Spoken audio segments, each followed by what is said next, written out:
Okay, this is a demo of GitHub. We're going to review GitHub as a collaboration tool set that is typical of the kind of tool set in use by open source communities. Before we get to the web-based GitHub, let's first look at the background of GitHub and Git. GitHub serves many purposes, including version control. It is also a repository that has backup and recovery. But one of the most important functions of GitHub is that it makes collaboration in the open source community much easier. GitHub was originally developed by Linus Torvalds, the originator of the Linux operating system.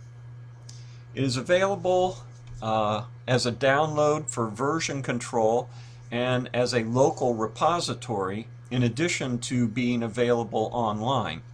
Obviously, the online version enables a much wider collaboration, but the two can be integrated. So there is a version available to download for local use, for use as a version control system and also as a repository. And then there is the online version accessible through the web.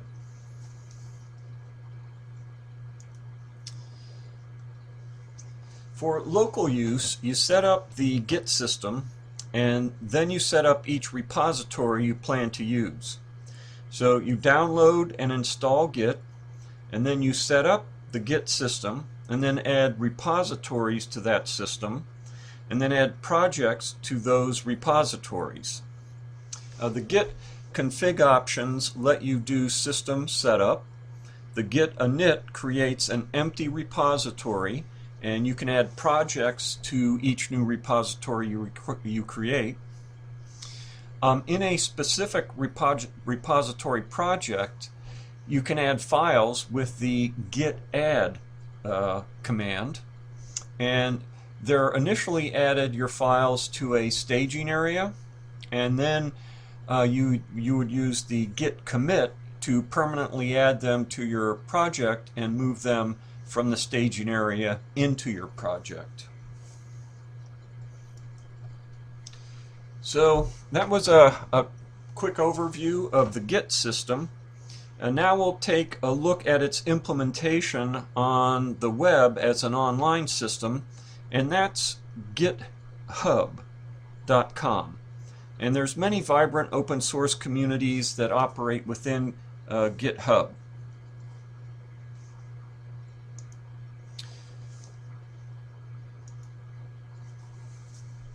So you go to GitHub and log in. It's good to create an account, obviously. And then you would, in the search box, look for a particular community that you're interested in. Let's look at Ruby on Rails. So I'll type in Rails, hit enter, and we find that there's a lot of different communities out there that are doing things. Some projects with Rails. We're going to look at the Ruby on Rails project or community. So I'll click on this link,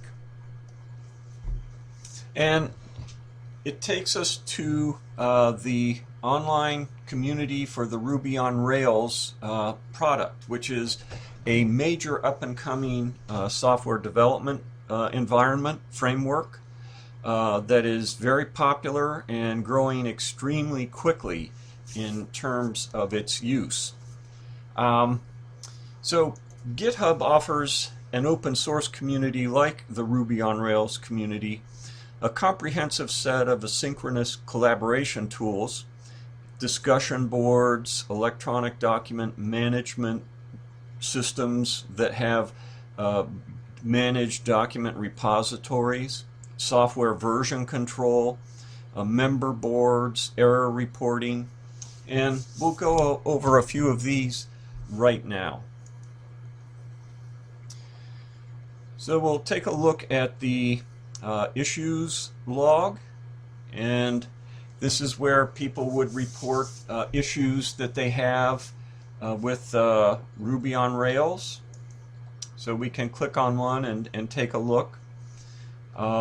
And here's an individual that is running Ruby on Rails, and he's getting a production error. Happens apparently quite frequently, 10 times a week. He's got a screen capture of some of the information, and it shows where it's in a select for his database. Some of the this is a fairly new one, and so some of the community members are now chiming in, and they'll work to eventually help resolve this particular issue. And you can see there's a number of issues out there for Ruby on Rails. But it's a handy place for people to keep tabs on what's going on with problems that others are having, and report problems that they're having, and work with individuals to get fixes for those problems. Okay, so and you can look at the issues. You can filter them, just your issues that you've reported, everything that has been assigned to you to fix, everything that mentions you, variety of different approaches you can use to filter. You can look by assignee and labels, author. So it's a good issue reporting system.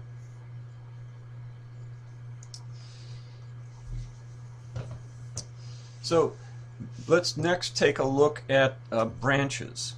There's 44 branches in the Rails community now, and a branch is really a copy of the code base. Git users create a branch, which is effectively a copy of the document repository for the master code. They type a name in for the branch, and then they create that branch. The main branch, which will be used for the next release of Rails, is known as the master branch. So your name for a branch is going to be something else. And you make changes to your branch, and you commit changes to your branch, just like we had discussed for the download version of Git. And you can see some of the default branches, some of the active branches, some of the stale branches. People have ideas. This one's obviously very dated. It's at version 2.0, and they're already on version 4.2. So somebody had some ideas, they tried them, didn't work out, and so the branch was basically abandoned, and it's now considered stale. And so they're working with active branches, and that's where the main code base is going to be developed from for the next release.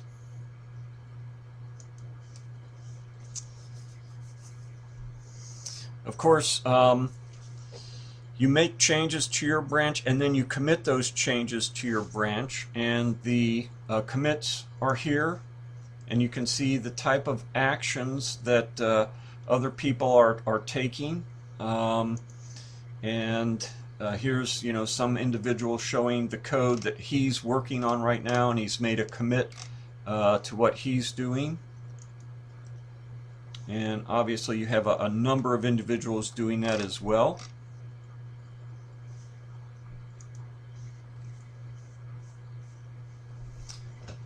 Pull requests over here on the right side let you tell others about changes you've pushed to a repository on GitHub.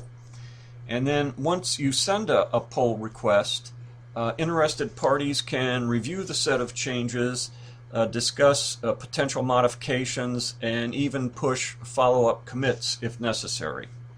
So we can take a look at some of the pulls.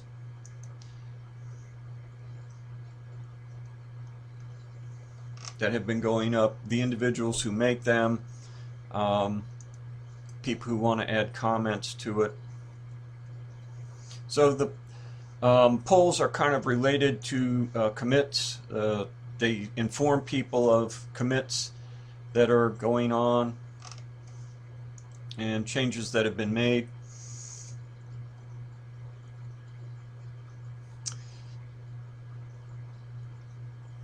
So once you've made your changes, you think you're ready to go, then you test, others test, and then you merge your branch into the master branch, and your changes, obviously if approved, become part of the main master branch that's going to be the next published version of Ruby on Rails.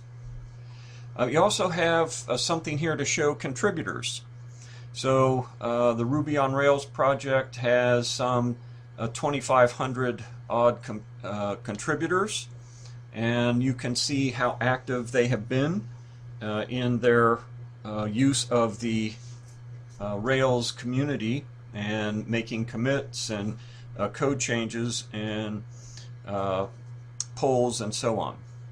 So here's the overall activity level for Ruby on Rails, and you can see the peaks are when they're probably getting close to major releases, and then below the overall activity you have a list of individuals and their activities for adding to the Ruby on Rails product. This is a worldwide group of folks all collaborating on the web using GitHub as a set of collaboration tools.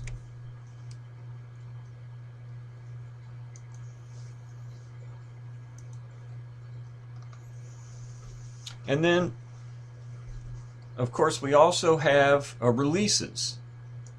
So they've got 249 various releases that you can download. The most current, their release candidates 1, 2, and 3 for version 4.2, but you also have older versions that have been updated and can be downloaded for installation, and they have 249 different versions of those. You can download them for Unix systems, you can download them for Windows systems. So here's kind of a code repository for download by people in the community, and also just interested users. I downloaded a lot of material from here. I haven't been an active contributor, but I did use Ruby on Rails for several projects I did about 2 years ago.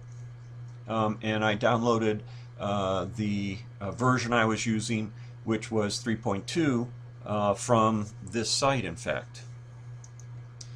There's also something known as GitHub narratives, and that's where if you pick on a particular topic, like say Action Mailer and